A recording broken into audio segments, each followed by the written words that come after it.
It's joke time.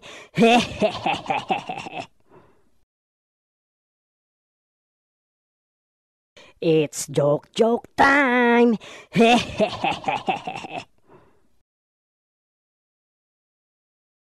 Anak, maghugas ka muna ng mga plato.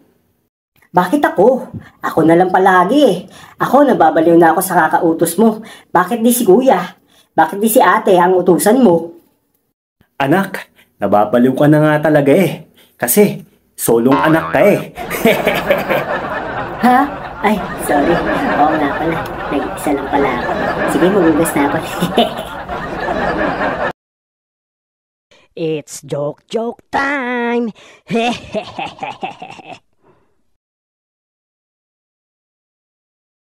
Pre, bakit hindi ka pa mag-asawa?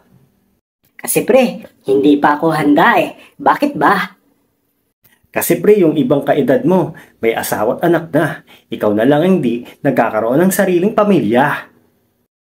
Hindi porket may pamilya na ang ibang kaedad ko, dapat may pamilya na din ako. Ikaw nga eh, ibang kaedad mo, patay na.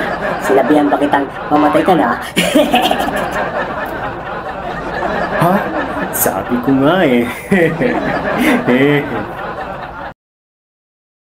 It's joke time.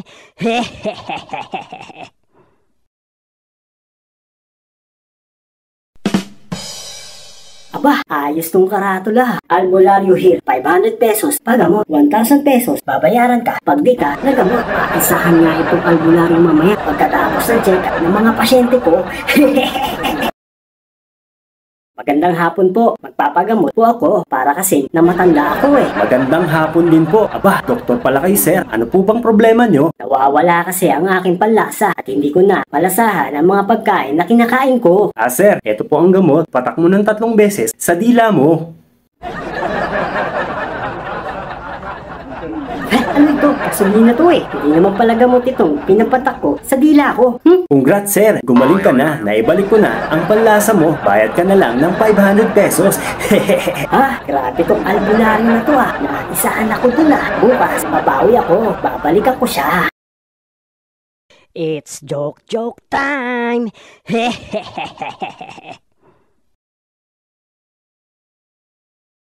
Magandang hapon po. Magpapagamot po ako. Parang namatanda ulit ako eh. Magandang hapon din po. Aba, bumalik kayo ulit sir. Ano na naman po ang nararamdaman nyo sir? Wala kasi ang aking memorya. Hindi ko na matandaan ang mga bagay-bagay at mga pangyayaring nagdaan. O ito po sir, ang gamot. Ipatak nyo po ulit ng 3 beses sa dila nyo. Aba, teka. Baka gasolina na naman ang ibigay mo sa aking gamot katulad kahapon. Congrats sir, gumaling ka na. Naibalik ko na ang memorya mo. Bayad ka na lang ng 500. Ha? Naisahan na naman ako ng albularyo. Ano ba naman yan? Bukas ulit, babalikan ko siya. It's joke time.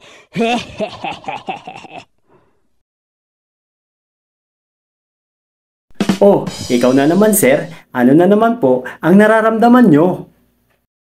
Lumalabo na kasi ang mata ko, hindi na malinaw ang paningin ko sa mga bagay-bagay, lalo na sa numero.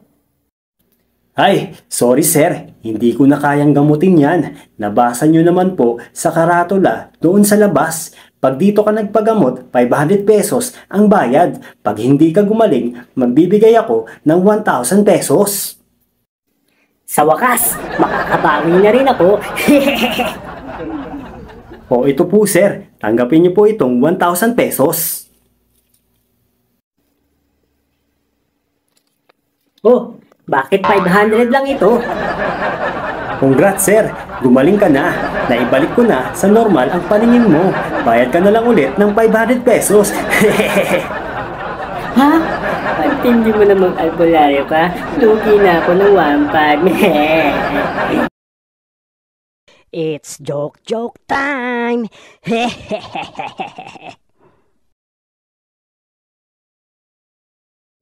Pre, alam mo ba nitong nakaraang pag-ibig ko? Yung mga naging jowa ko, hindi man lang nagtagal ang relasyon namin. Oh, ano bang nangyari? Hindi ko nga rin alam pre. Bigla na lang tatawag tapos sasabihin break na kami. Ganun ba pre? Baka naman kasi hindi mo nabibigyan ng tamang tae ang jowa mo. Ha? Ang bastos mo naman pre. Bakit ko naman siya bibigyan ng tae? Pre, ikaw talaga. Ibang tae ang naiisip mo eh. Ang meaning ng tae na tinutukoy ko ay time, attention, at effort. O, di ba? Tae. Kaya sa susunod na magkakajowa ka, bigyan mo ng tamang tae. Oo nga pre. Tama ka. Bibigyan ko na siya ng tamang tae. It's joke time.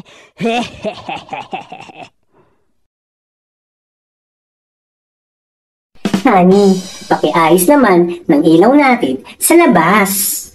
Hello, electrician ba ako? Ang tamad-tamad mo naman, honey. Di, pakigawa na lang yung hagdanan natin. Okay ka lang? Karpentero ba ako? Makaalis nga muna.